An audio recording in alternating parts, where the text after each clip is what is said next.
శ్రీ గురుభ్యో నమ. ప్రజాభ్యో యోగక్షేమ. చాలామందికి ఇళ్ళు కొంటారు, లేదంటే పాత ఇళ్లలో ఉంటారు. అక్కడ వాళ్లకు ఎటువంటి ఎదుగుదల ఉండదు. ఎందుకు ఉండదు అనే ఒక క్వశ్చన్ మార్క్ ఉంటుందన్నమాట.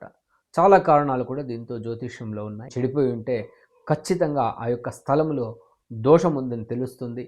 ఆ దోషాన్ని ఎలా నివృత్తి చేసుకోవాలి, అక్కడ ఎలాంటి దోషం ఉంది, దాన్ని కరెక్ట్గా కనుక్కోవాలి. చాలామంది అనుకుంటే ఈ దోషం గురించి అడిగి తెలుసుకోవచ్చు. మీ ఇంట్లో మీరు చాలా సంతోషంగా సుఖంగా ఉండడానికి అవకాశం ఉంటుంది. ఇలాంటి సమయంలో ఏమవుతుందంటే ఇంట్లో అనుకున్న పనులు ఏవి కానీ జరగకుండా ఉండడం, అదేవిధంగా ప్రతి ఒక్కటి సమస్యగా మారడం జరుగుతూ ఉంటుంది. ఆ సమస్య మీద సమస్య రావడం వల్ల ఎక్కువగా నిరుత్సాహము, అక్కడ అసంతృప్తి, మంచి కార్యాలు జరగకపోవడం, శుభకార్యాలు జరగకపోవడం ఇలా చెప్పగలిగితే దాన్ని చాలా లక్షణంగా చెప్పి ఆ యొక్క కుటుంబ పరిస్థితులను